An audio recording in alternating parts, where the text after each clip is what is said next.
আসসালামু আলাইকুম।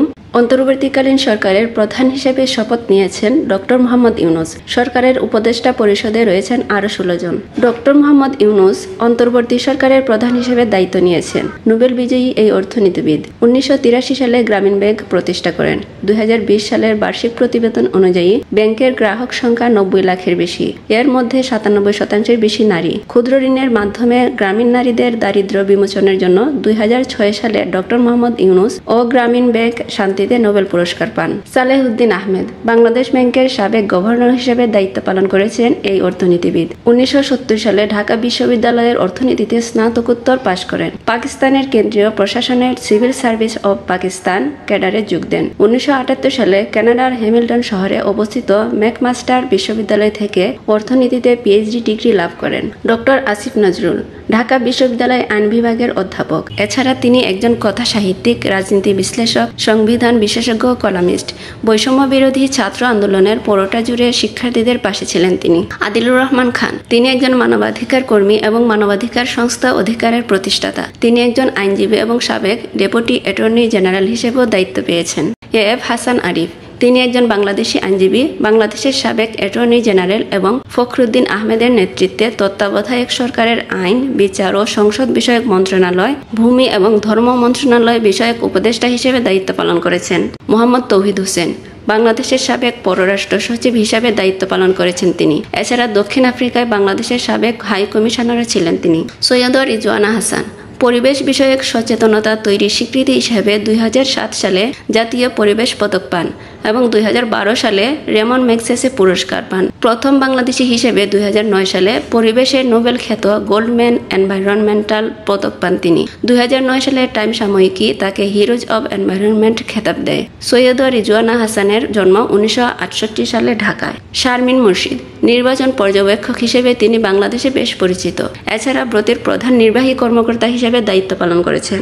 ডাক্তার বিধান রঞ্জন রায় পোদ্দার বাংলাদেশের ময়মনসিংহে অনুশীলনকারী মনোচিকিৎসক, জাতীয় মানসিক স্বাস্থ্য ও হাসপাতালে মনোচিকিৎসা বিভাগের পরিচালক ও অধ্যাপকের দায়িত্বে ছিলেন তিনি।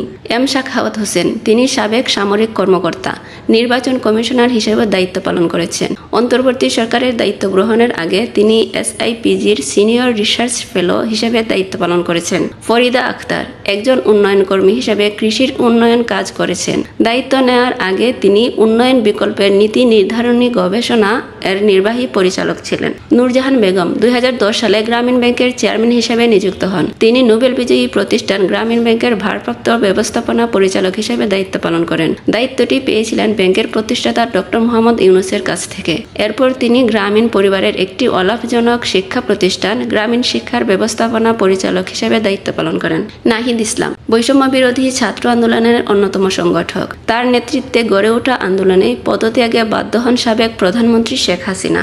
আসিফ মাহমুদ সজীব ভুইয়া বৈষম্য বিরোধী ছাত্র আন্দোলনের অন্যতম সমন্বয়ক আসিফ মাহমুদ সজীব ভুইয়া ছাত্র জনতার আন্দোলনের নেতৃত্ব দিয়ে আসছিলেন তিনি। এছাড়া অন্যান্য উপদেষ্টারা হলেন নৌ কমান্ডো বীর প্রতীক ফারুকী আজম, হেফাজতে ইসলাম বাংলাদেশের সাবেক নায়েবে আমির আফম খালিদ হাসান এবং চট্টগ্রাম উন্নয়ন বোর্ডের চেয়ারম্যান সুপ্রদীপ চাকমা। তারা কে কে দায়িত্ব পেয়েছেন? ডক্টর মোহাম্মদ ইউনূস অন্তর্বর্তী সরকারের প্রধান উপদেষ্টা বিভাগ, তার অধীনে থাকছে 27টি মন্ত্রণালয় ও বিভাগ। ডক্টর আসিফ নজরুল আইন, বিচার ও সংসদ বিষয়ক মন্ত্রণালয়ে দায়িত্ব পেয়েছেন।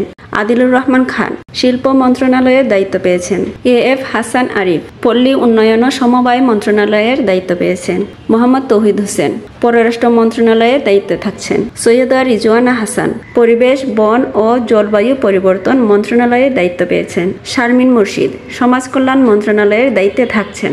এম সাখাওয়াত হোসেন স্বরাষ্ট্র মন্ত্রণালয়ের দায়িত্বে থাকছেন। ফরিদা আক্তার মৎস্য ও প্রাণী সম্পদ মন্ত্রণালয়ের দায়িত্বে থাকছেন। নাহিদ ইসলাম ডাক, টেলিযোগাযোগ ও তথ্য প্রযুক্তি মন্ত্রণালয়ের দায়িত্ব পেয়েছেন। আসিফ মাহমুদ সজীব ভুইয়া যুব ও ক্রীড়া মন্ত্রণালয়ের দায়িত্ব পেয়েছেন।